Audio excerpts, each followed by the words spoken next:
Thank you, Mr. Speaker. And I rise today to honor the life work of Dr. Frances Bartlett Kennedy, Ph.D. We in Jacksonville, Florida will be celebrating 99 years with our friend Dr. Fran Kinne on May the 22nd of this year. Dr. Kinne is first in Florida in many ways. In 1979, she became the first woman president of a Florida college, Jacksonville University, JU. Prior, in 1961, she became the founding dean of JU's College of Fine Arts, the first woman in Florida to hold such a position. In fact, it was her idea to form the college, where she had been a humanities professor for several years.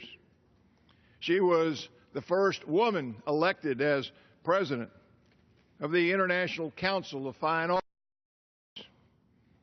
and not only the first woman in Florida's first Rotary Club, the Rotary Club of Jacksonville, she later became the first woman president of that club. She also became the first woman member of a club in Jacksonville called the River Club. Again, the first woman member.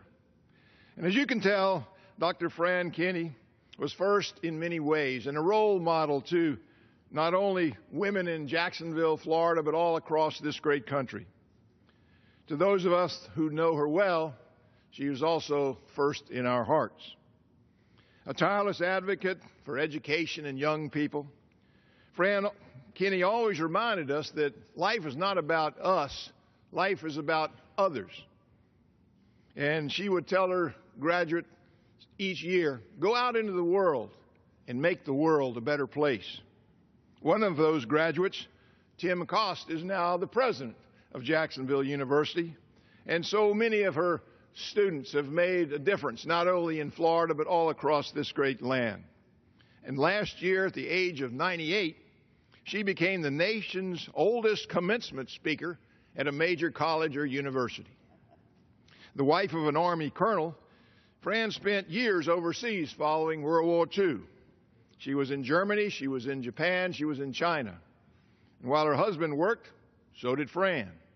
She created post-war education programs for children in Japan, and she went to class with young German students who accepted her as the caring American that she was.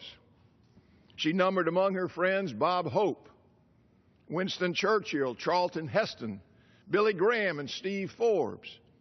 Fran Kinne brought Bob Hope and Jack Benny together for their only joint experience, and that was at Jacksonville University.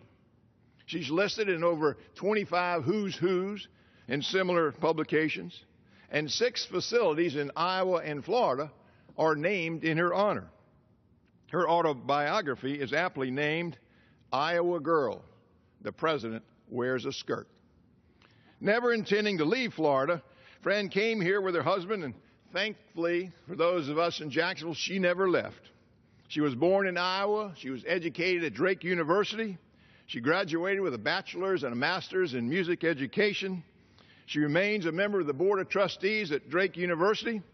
She's on the board of Mayo Clinic, Florida. And since 1994, she has been the Chancellor Emeritus at Jacksonville University. Her infectious enthusiasm for life and positive thinking go on and on. I went to visit her the other day, and she reminded me that if you laugh 100 times a day, that's the same thing as 20 minutes of physical exercise. And she would say that if you keep a positive attitude and you smile a lot, that'll add 10 years to your life. Fran and I have always been good buddies, and she's been a mentor to me just as she has to thousands of her former students. So, Mr. Speaker, I ask you and members of this House to join me in celebrating the outstanding 99 years and counting of one of Florida's most outstanding citizens, my good buddy, Dr. Frances Bartlett Kennedy. Thank you. I yield back my time.